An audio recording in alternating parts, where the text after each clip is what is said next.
बेनीपट्टी के साहरघाट थाना क्षेत्र के त्रिमोहन टावर के समीप डीकेबीएम पथ पर सोमवार की शाम दो बाइक की आमने सामने की जोरदार टक्कर में दो युवक की मौत हो गई है, जबकि 4 युवक गंभीर रूप से जख्मी हुए हैं।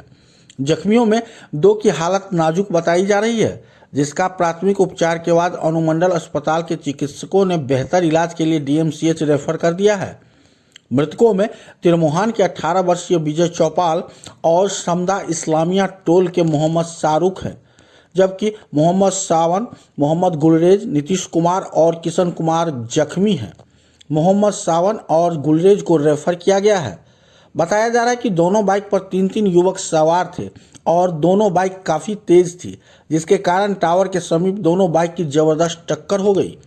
टक्कर इतनी जबरदस्त थी कि दोनों बाइक के फरखच्चे उड़ गए। उधर दुर्घटना होते ही स्थानीय लोगों ने सभी युवकों को एम्बुलेंस में लादकर अनुमंडल अस्पताल लाए, जहां डॉक्टरों ने जांच के बाद 2 युवक को मृत घोषित कर दिया, जबकि जख्मी का इलाज तुरंत शुरू किया गया। घटना के बाद इलाके में शोक की लहर है, जबकि मृतक के परिजनों का रो रो कर बुरा हाल बना हुआ है।